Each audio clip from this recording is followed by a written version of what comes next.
నమస్తే friends, welcome to my channel. మరో మాట అండి వీడియోలో మన మాట ముచ్చట్లు.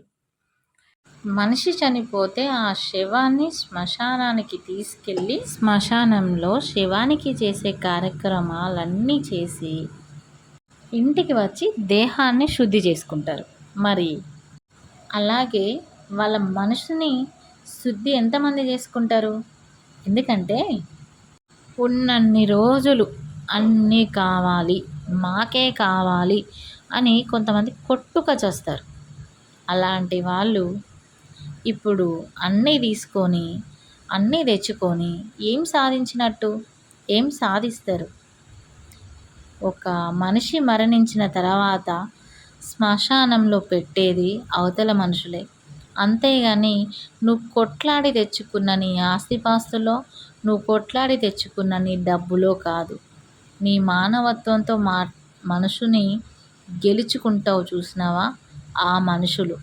నీ మనసుతో ఎవరినైతే గెలుచుకుంటావో, నీ మంచి మనసుతో, నీ మంచి వ్యక్తిత్వంతో ఎవరి మనసును గెలుచుకుంటావో, నీ వాళ్ళు కాదు, ఎవరు రాకపోయినా నీ మానవత్వంతో సంపాదించుకున్న నీ మనుషులను ఆటోమేటిక్గా వాళ్ళే వచ్చి నీ కార్యక్రమాలన్నీ చేస్తారు.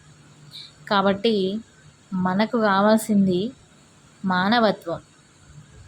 చచ్చిపోయాక వచ్చేది ఏదీ ఉండదు మనతో. మనం మంచి ఉంటే మంచి, చెడు ఉంటే చెడు, అవి రెండే మనకు వస్తాయి. పోతే అబ్బా పోయాడ్రా, పీడ పోయింది అనుకోవద్దు.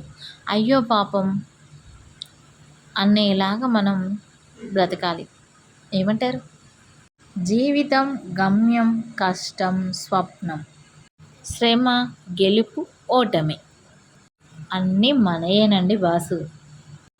పడితే లేవాల్సింది మనమే, గాయమైతే ఆ బాధను దిగమింగాల్సింది మనమే. పక్కోళ్ళు కేవలం సోద్యం మాత్రమే చూస్తారు, అది గుర్తుపెట్టుకోండి. అంతేకాదు, వీలుంటే ఒక ఎగతాళి కూడా చేసిపోతారనుకోండి. కాబట్టి ఎవరిని పట్టించుకోవాల్సిన అవసరం లేదు.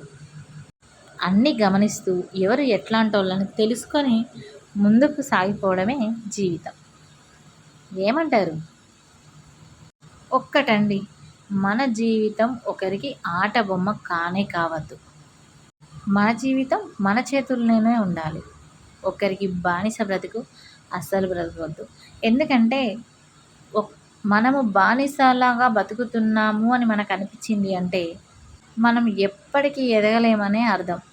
ఏమంటారు? మరి మన మాటండి వీడియో మీకు నచ్చిందా? నచ్చినట్టయితే లైక్ చేయండి, షేర్ చేయండి, కామెంట్ చేయండి. సబ్స్క్రైబ్ చేయని వాళ్ళైతే ప్లీజ్ సబ్స్క్రైబ్ చేసేసుకోండి. Thank you for watching. మరో వీడియోతో మీ ముందుకుంటుంది మీ చేతుమమ్మ.